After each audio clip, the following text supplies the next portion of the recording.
Assalamualaikum warahmatullahi wabarakatuh. Bismillahirrahmanirrahim. Alhamdulillahi rabbil alamin. Wassalatu wassalamu ala rasulillahil amin wa ala alihi wa sahbihi ajma'in. Subhanaka la ilma lana illa ma 'allamtana innaka antal alimul hakim. Rabbi syrah li sadri wa yassir li amri wahlul 'uqdatam min lisani yafqahu qawli. Rabbi yassir wa la tu'assir wa tammim bil khair. Terima kasih kepada pengerusi majlis yang berbahagia, penganjur Muslimat Yayasan Restu atau Nadi Restu, seluruh ahli jawatan kuasa yang dihormati Tuan Haji Qari Quran sebentar tadi, seterusnya Datuk Datin, tuan-tuan, puan-puan, muslimin muslimat yang dirahmati Allah sekalian.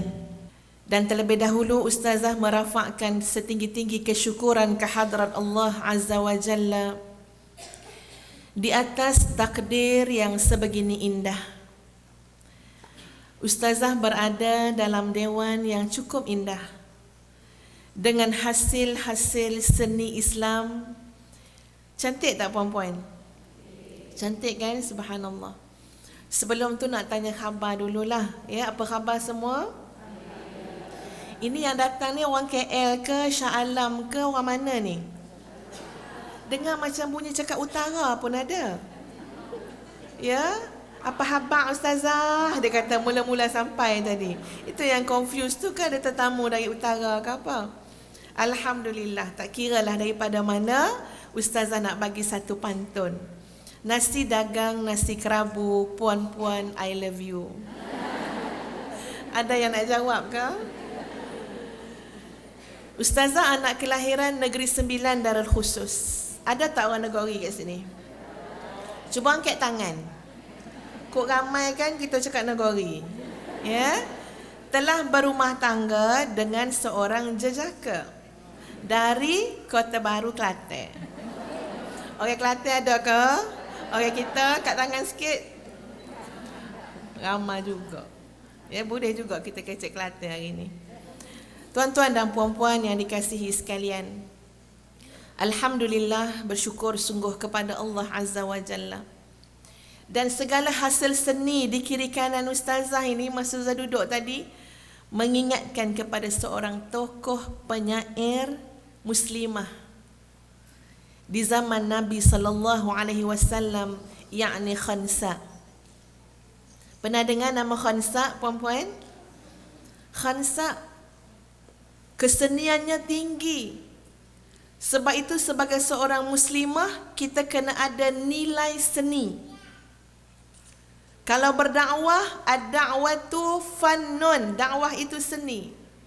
Kalau berumah tangga itu fannun, ada seni dia. Kalau nak bercakap dengan suami, dengan anak-anak, fannun, ada seni dia. Hatta puan-puan nak bergaduh dengan suami pun ada seni dia. Seni pertahan diri nama dia. Ada seni dia. Dan tadi sungguh Masya Allah, dah lama saya tak tengok hasil-hasil seni khat yang cukup indah. Mengingatkan kepada Khansa. Khansa seorang penyair di zaman sebelum dia Islam dengan selepas dia Islam. Sebelum Islam Khansa duk memuji-muji manusia, memuji-muji makhluk.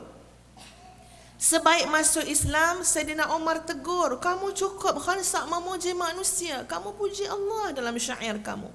Kamu puji Allah dalam seni kamu.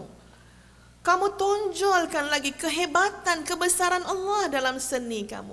Lalu Khansa bersyair, tuan-tuan, menggambarkan keagungan dan keesaan Allah.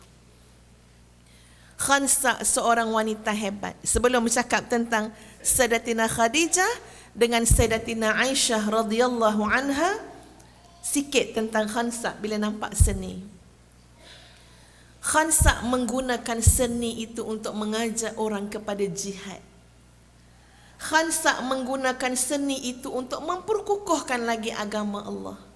Buktinya, Khansa telah mengajak 4 orang anak teruna beliau untuk hadir dalam sebuah peperangan.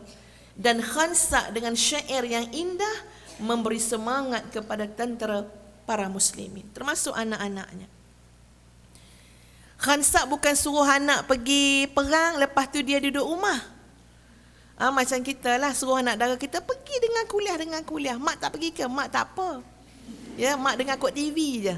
Ya, Khansa tak buat lagu tu. Khansa suruh anak turut serta pergi dalam medan perang. Apa tugas Khansa? Memberikan semangat. Beri semangat. Bagaimana Khansa meniup semangat? Surah Ali Imran ayat 200. Ibu-ibu kena hafal tu. Surah Ali Imran ayat 200. Kita nak bagi semangat ke anak-anak ni. Khansa bagi semangat. Ya ayyuhallazina amanu isbiru wasabiru warabitu wattaqullaha la'allakum tuflihun. Wahai orang-orang beriman, sabar, saling sabar menyabarkan, ribat, perteguhkan agama Allah, dan bertakwalah kepada Allah. Mudah-mudahan kamu jadi orang yang berjaya cemerlang. Itu kerja Khansa dengan syair-syairnya, sehinggalah Khansa menerima berita syahidnya 4 orang anak beliau. Syahid semua sekali. Sekali lagi Khansa menuturkan kata-kata yang penuh dengan kesenian. Dan kata-kata hebat itu dirakam oleh para ahli sejarah. Sampai hari ini kita tahu apa yang Khansa cakap. Ada tak puan-puan orang yang rakam apa kita cakap? Ada tak orang yang tulis dalam buku apa yang kita bebelkan semalam dekat dapur rumah kita? Tak ada siapa kisah. Ya? Tetapi Khansa kata-katanya mahal sebab ada nilai seni. Dalam seni itu ada membesarkan Allah. Dalam seni itu ada mensyukuri Allah. Apa kata Khansa? Alhamdulillah. Ni cerita ni anak meninggal ni 4 orang syahid. Alhamdulillahillazi syarafani biqatlihim. Syukur pada Engkau ya Allah yang telah memuliakan aku dengan kematian anak-anakku. Mulia jadi ibu para syuhada. Wa arju min rabbi, dan aku mohon daripada Tuhanku, ay yajma'ana, semoga Allah menghimpunkan kami semua fi sidrati rahmatih, dalam lembayung ataupun lindungan rahmat Allah Azza wa Jalla. Itu dia Khansa, puan-puan, seorang seniman muslimah.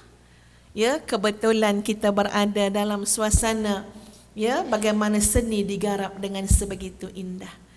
Alhamdulillah. Dan insya-Allah pada hari ini ya penganjur meminta kepada ustazah untuk berkongsi tentang 2 orang wanita hebat. Sayyidatina Khadijah radhiyallahu anha dan Sayyidatina Aisyah bintu Abu Bakar As-Siddiq. Dalam masa sampai pukul 11. Ustazah dok menung tadi lagu mana nak cakap ni? Ya. Biasa kalau Sayyidina Khadijah nak bercakap tentang Sayyidina Khadijah ni sampai pukul 12 malam. Boleh tunggu ke puan-puan? Sambung pula esok Sayyidatina Aisyah. Sampai pukul 12 malam pula.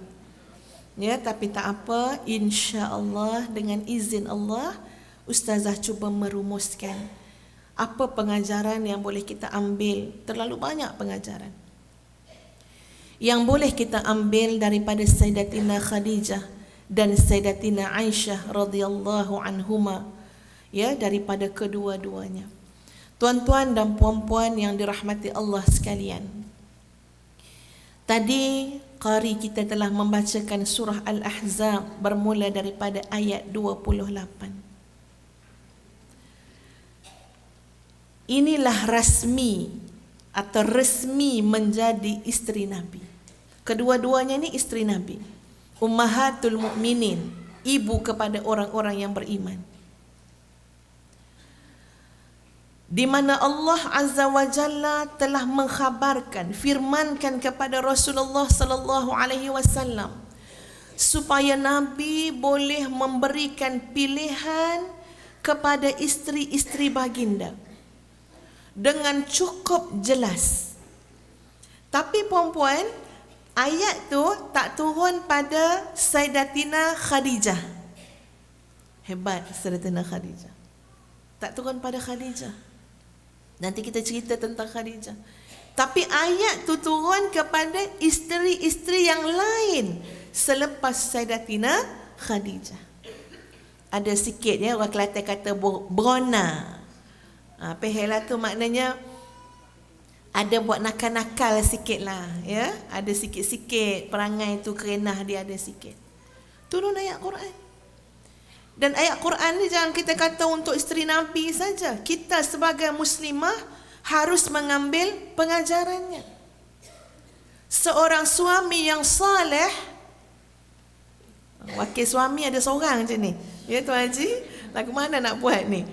Ya, sebagai suami yang saleh, seorang suami kena bagi pilihan dengan isteri. Bukan bagi pilihan yang buat suka hati otak dia saja, tidak. Tapi pilihan yang tepat, berpandukan kepada Quran. Mari puan-puan para muslimah tolong hayati ayat 28 ini. Lagi sekali Ustazah jelaskan, kalau boleh puan-puan ayat berkait tentang kita ni, hafalkan. A'udzu billahi minasyaitonir rajim. Ya ayyuhan nabi, wahai nabi. Siapa? Rasulullah sallallahu alaihi wasallam.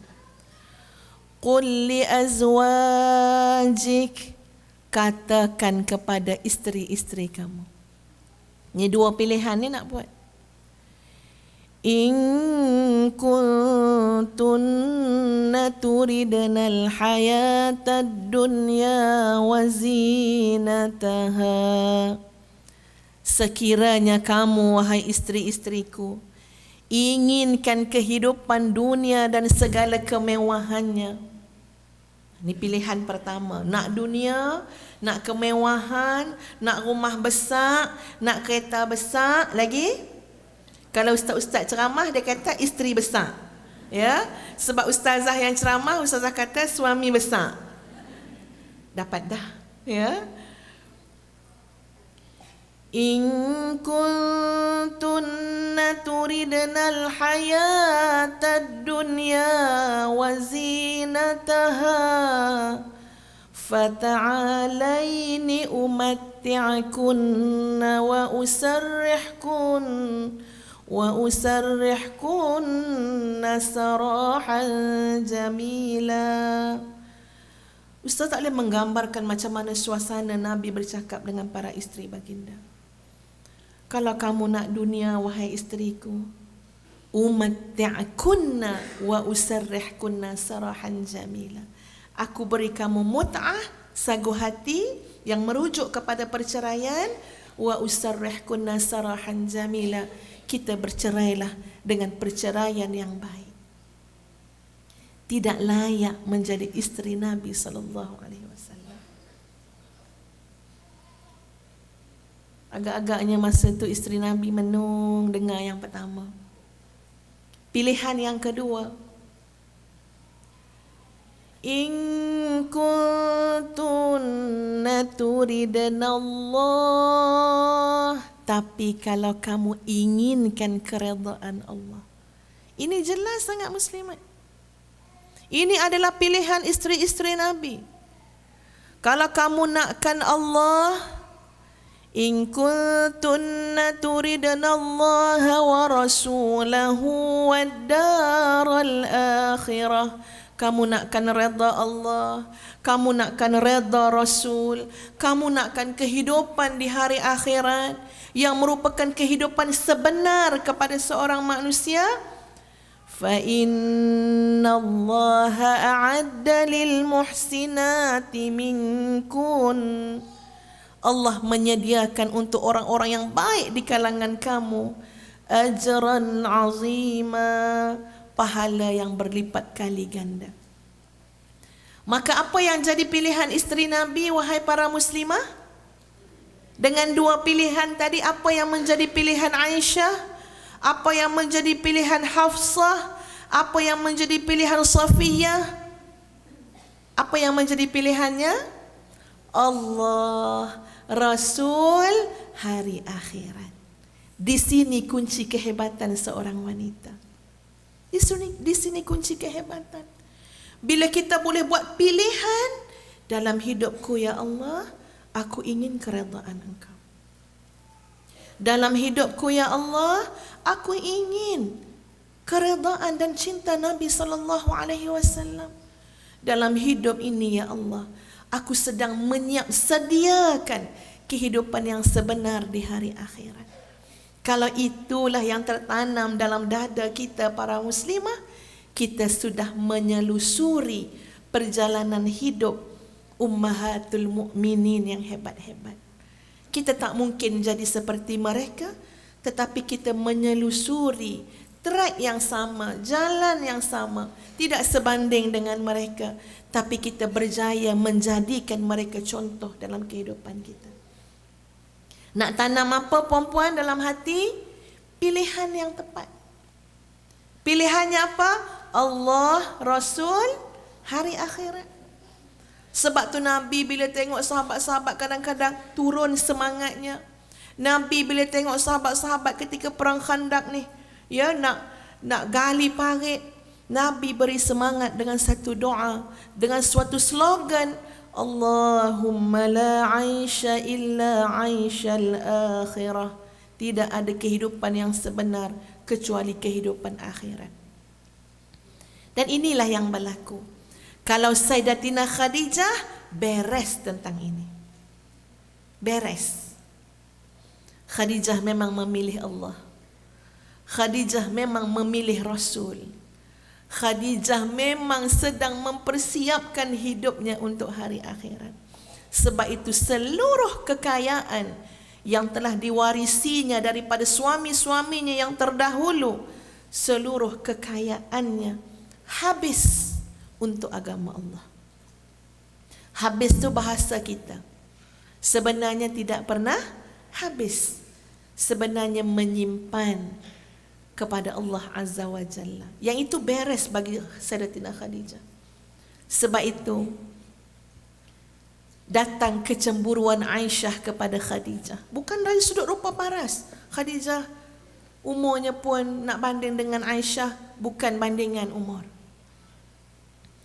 Tetapi kualiti yang ada pada Khadijah menyebabkan Nabi rindu, Nabi sentiasa segar, ya, dalam kasih sayang Khadijah walaupun Khadijah telah meninggal dunia. Kalau Khadijah mendengar suara kekanda adinda Sayyidatina, kalau Rasulullah mendengar kekanda adinda Sayyidatina Khadijah semasa Khadijah telah meninggal dunia, Rasulullah seperti terkejut. Sebab ingatkan suara Khadijah. Dan benda itu diperhatikan oleh Sayyidatina Aisyah. Sungguh-sungguh Khadijah memberi kesan dalam kehidupan Rasulullah sallallahu alaihi wasallam. Dan ustazah nak memberikan beberapa pengajaran daripada kedua-dua wanita hebat ini. Yang pertama, tuan-tuan dan puan-puan sekalian, hebat mereka. Kualiti kehidupan mereka, para salafus saleh, tokoh-tokoh wanita ini terletak, kita boleh tulislah, ya. Yang pertama, sistem keyakinan, iaitu keyakinan tauhid yang ada dalam diri mereka. Itu letak hebat manusia. Ni ramai dalam dewan ni kan. Ya, kalau tengok hebat pada kerongsang, siapa menang agaknya? Tengok-tengok sikit orang sebelah. Kalau letak hebat pada kain tudung, siapa menang hari ni? Letak hebat pada barang kemas, siapa agaknya pemenang hari ni? Tuan-tuan, itu benda zahir belaka. Kita dalam dewan ini pun dinilai oleh Allah dari sudut keyakinan tauhid yang ada di dalam. Sistem, Ustaz namakan sebagai sistem. Tuan-tuan, kalau kita bercakap dalam bahasa moden sikitlah, ya, puan-puan ni semua zaman moden kan? Cakap tentang teknologi, tentang laptop ke, komputer ke, ataupun sistem dalam pesawat dan sebagainya. Komputer yang kita kata hebat, hebatnya dekat mana? Dekat sistem dalam. Kalau tak ada sistem, tak ada kehebatan. Dan kita kalau beli sesuatu benda-benda yang canggih-canggih, kita kena tahu apa sistem yang menyokongnya. Bagaimana menggunakan manual kepada sistem tersebut. Itu nilai. Dan kita selaku makhluk yang terbaik yang diciptakan oleh Allah, kita ada sistem. Dan sistem itu yang menyebabkan kita respon, kita bertindak, kita bercakap, kita memikir, kita melangkah, kita mengambil sebenarnya daripada sistem yang dalam. Kenapa puan-puan datang dekat Yayasan Restu pada hari ini? Ada sistem yang memberikan tenaga untuk tuan-tuan datang. Dan sistem itu ustazah namakan. Bukan ustazah yang menamakan. Memang itulah namanya. Iaitu sistem tauhid, keyakinan tauhid.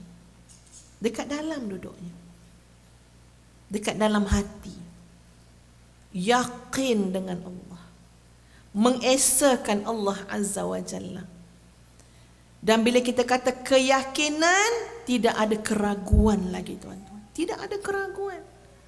Kalau ragulah, Khadijah takkan sumbangkan seluruh hartanya untuk perjuangan Islam. Kalau ragu, ya, Khadijah akan fikir takkan nak bagi semua dia kata. Dia kata dengan Rasulullah lah, dia panggil abang, ya. Takkan nak bagi semua. Kita nak makan apa? Ada satu hamba Allah tu tuan-tuan, risau ya dia, perempuan lah, isteri. Ya, dia duk risau, bang, kita kena pindah ni bang, rumah ni. Ya, rumah ni kecil. Besok anak cucu nak balik macam mana bang? Nak tidur mana anak cucu kita nak balik? Masa dia cakap tu puan-puan, anak sulung dia baru ambil UPSR. Bayangkan berapa tahun dia nak menderita, fikir anak cucu nak balik. Kahwin pun belum anak sulung, baru UPSR. Bayang duduk dengan orang tak yakin. Tak yakin rezeki dalam jaminan Allah. Betul puan-puan yang dalam ni. Kok comel macam mana pun, hebat macam mana pun zahirnya CEO itu inilah. Tapi kita bila bercakap dengan orang yang tidak yakin, hilang hebat dia. Tuan-tuan rasalah duduk naik kereta dengan pemandu yang tidak yakin. Biasanya orang puan lah tu, orang perempuan. Ya, naik kereta, lori dia pula takut lori lalu. Dah lah kita selama ni duduk atas kereta tidur, tak lelap mata kita. Sama nengok lori, ya, nengok segala apa. Dah dia tak yakin. Tak boleh hidup dengan orang tak yakin ni.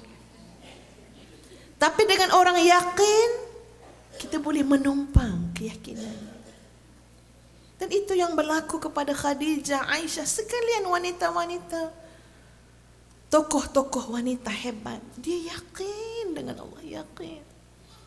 Kerana yakinlah Sayyidatina Khadijah berkata, wahai suamiku, andai tulang belulangku ada harganya. Sebab dah habis dah untuk Islam, habis. Andai tulang belulangku ada harganya, juallah. Dan kemudian hasil daripada jualan itu, gunakanlah untuk agama Allah. Terus korek ni, apa lagi nak guna ni, apa lagi nak buat. Sebab yakin Allah tidak pernah mensia-siakan. Puan-puan kenal tak Siti Hajar? Hajar alaihassalam, kenal? Hajar mana ni? Kok Hajar Shah Alam ke Jelutong, tak kira lah. Ni Sayyidatina Hajar. Kenal kan? Bila tahun kehidupan beliau? Bila? Zaman beliau ni bila? Ribuan tahun. Percaya muslimat, kita kalau meninggal agaknya siapa je nak ingat kat kita? Siapa nak jaga nama kita ribuan tahun? Siapa nak jaga? Tahun 2050 orang ingat kita yang dah meninggal tahun 2018. Siapa nak jaga nama tu? Siapa nak jaga? Kadang-kadang sebab orang nak jaga, buat nama jalan. Nama bagus dah, Haji Tayyib. Tapi operasinya kurang bagus. Ya, sebab nak jaga ni jangan bagi lupa. Buat nama wisma, buat nama bangunan, tak apalah, itu dia punya pasal lah. Tapi bukan senang nak jaga nama. Yang jaga nama kita ni Allah Azza wa Jalla. Hajar ribuan tahun, namanya dijaga Allah. Dijaga Allah. Kenapa puan-puan nama tu dijaga Allah? Dalaman Hajar. Keyakinan yang hebat dengan Allah. Allah jamin penjagaan bukan masa hidup. Kamu mati pun aku jaga lagi. Nama kamu, riwayat hidup kamu, pengorbanan kamu, keyakinan kamu pada Allah. Puan-puan, tengok apa yang berlaku pada Hajar. Ustazah nak buktikan sekalian wanita-wanita hebat ini, hebatnya ni kat dalam mereka. Hajar dibawa oleh Ibrahim ke tengah-tengah padang pasir. Puan-puan selalu dengar, tapi hari ni ustazah nak puan-puan membayangkan. Puan-puan selalu berangan tak? Selalu. Selalu berkhayal tak? Selalu. Patutnya bang, abang layan saya macam ni tau. Dia berkhayal lah tu. Sebab suami dia takkan layan macam tu. Atas kepandaian kita berkhayal, kita berangan ni puan-puan, ustazah mengajak kita membayangkan. Cuba bayang sekiranya kita di tempat Hajar. Kalau di sini untuk pengajaran, boleh. Ya. Suami Nabi Ibrahim bawa Hajar dengan anak kecil merentasi padang pasir. Padang pasir ni pun macam lautan juga puan-puan. Lama-lama tak nampak kat mana sempadan dia. Seluas mata memandang. Dibawa dengan anak kecil. Satu ujian Allah, package. Kalau tak bawa anak kecil, tak berapa sangat. Tapi sebab pergi padang pasir bawa anak kecil. Jalan yang tidak tahu kat mana nak berhenti. Puan-puan pernah tak suami kata jom? Dan puan-puan ikut tanpa tanya soalan, nak pergi mana bang? Boleh? Tahan, tak payah tanya. Jangan tanya nak pergi mana. Atas motor. Jalan. Dah arah ke Perak, dah ke Kedah. Dalam kepala nak ke Thailand ke kita ni kan ya? Ke nak cari pesawat ke apa? Tak tahu ke mana-mana. Betul tak puan-puan? Tak mungkin, mustahil tak tanya. Soalan kita, nak ke mana bang? Bila dah tanya ke mana, berapa hari? Sebab kita suka bawa beg besar. Segala macam dalam tu karang. Puan-puan, itu logik je. Tapi Hajar boleh ikut. Ya Allah, taatnya isteri. Ustazah memang membayangkan Hajar sangat taat dengan suami. Sangat. Kita ni cerdik benar. Jadi kurang taat sikit. Betul tak Tuan Haji? Ya. Ustazah kadang-kadang bayangkan kan, mungkin agaknya ada suami-suami yang berfikir, baiklah aku dapat bini orang kampung yang jenis tak reti melawan. Betul tak? Daripada dapat yang ada PhD, profesor pula tu, pas kerja dia melawan je kerja dia. Ya. Kadang-kadang saya rasa ada kot suami-suami yang fikir macam tu. Suami ustazah pernah cakap macam ni. Dulu-dulu lah. Tapi ustazah beringat, lepas cakap sekali cukup dah. Ya? Jangan suruh suami kita cakap berulang-ulang. Dia letih cakap, kita pun boring mendengar. Dia kata, sebab suami ustazah ni kepantangannya sampai dia merayu. Jangan cakap kuat-kuat dengan dia. Dia tak pekak. Ya? Cakap dengan dia lembut-lembut. Mak dia orang kampung. Tak tak ada sijil. Bukan ustazah. SPM pun tak ada. Jauh sekali sarjana muda, jauh sekali sarjana, jauh sekali nak ambil PhD. Tak pernah tahu apa dia syariah, apa dia usuluddin. Tetapi sepanjang hidup dia tak mendengar ibunya bercakap lebih tinggi dari suara ayahnya.